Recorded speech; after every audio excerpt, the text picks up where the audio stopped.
Transcription number 76 start. I shall now give a brief survey of the provisions in the bill which are designed to encourage investments in productive enterprises, to stimulate higher productivity as well as exports, and to provide resources for expansion of industry. In order to encourage investment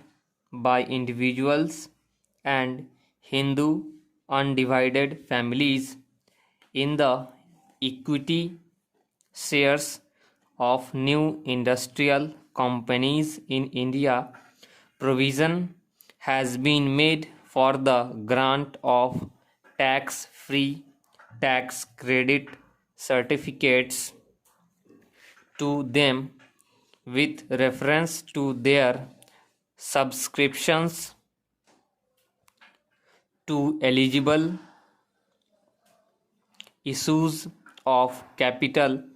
by such companies for a period of 4 financial years commencing with the financial year in which the investment is made. The amount of the tax credit certificates is to be calculated at a slab system of rates and will be limited to rupees 1250 for each financial year on a total investment of rupees 30,000. Under the original provision in the bill, only the first subscriber to eligible issues of capital qualifies for the tax credit certificates. Considering the fact that a substantial part of the capital issues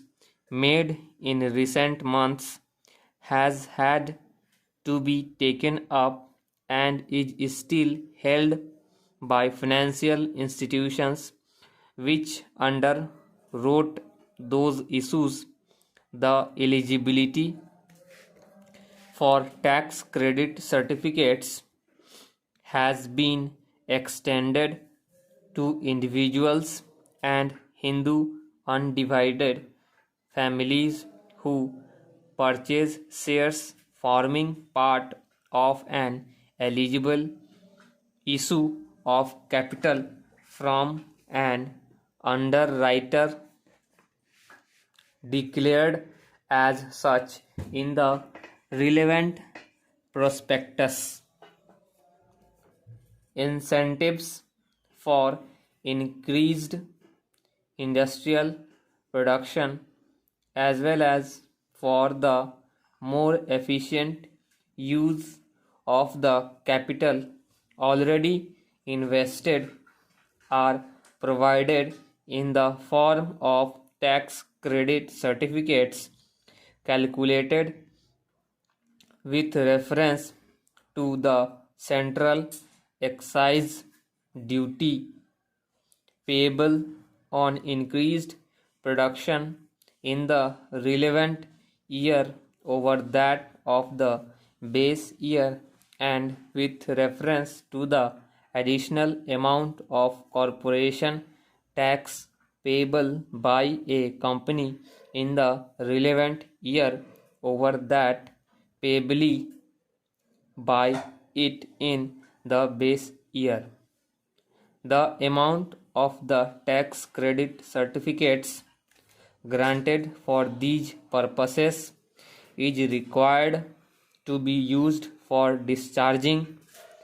debt obligations acquisition of capital assets in India, including construction of a building for the purpose of the business, and in the case of a company, also for the redemption of its debentures. This would enable industrial units to pay off the monies which they had borrowed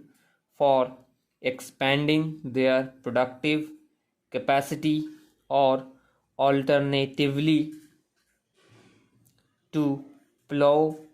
back a larger portion of their current earnings for the purpose of expansion. As stated in the finance minister's budget speech, it is necessary to provide some more assistance to our export industry on a discriminating and selective basis in order to mitigate the disadvantages under which it operates in the foreign market, and to help it achieve its full competitive position. The tax credit certificates to be issued with reference to the value of exports will, I expect, provide an impetus for increasing our export potential and augment our foreign exchange earnings. In this connection, it is proposed to set up an advisory board on tax credit certificates for our exports to advise government regarding the commodities for which the certificates should be granted, as also the rates. The board will, wherever necessary, invite the commercial interests concerned to present their views before it. The Commerce Secretary will be the chairman of the board, and a senior officer, each from the Ministry of Finance and the ministry in charge of the export commodity concerned, will be members. The recommendations of the board will enable the government to take informed decisions with regard to the grant of these certificates. The measures for encouraging investment of surplus funds in production channels include a provision for revival in a modified form of the exemption from wealth tax of individuals and Hindu undivided families on the value of their investments in equity shares of industrial companies. This exemption will be available to individuals and Hindu undivided families on the value of any equity shares held by them in an industrial company where such shares form part of the initial issue of equity share capital made by the company after the 31st March 1980, and will extend over a period of 5 successive assessment years commencing with the assessment year next following the date on which the company commences the operations for which it has been established. Madam, the bill contains a scheme for voluntary disclosure of unaccounted income during a period of 3 months from 1st March to 31st May 1985. Tax is payable on the amount declared at the ad hoc rate of 60% with a rebate of 5% of the tax where the declaration has been made and the tax has also been paid not later than the 31st March 1985, where the declarant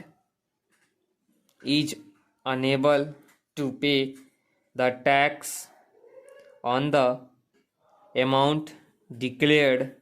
immediately, he has the option to pay it within a period of 6 months from the date of declaration, provided he furnishes adequate security in the form of a guarantee from a scheduled bank. Stop.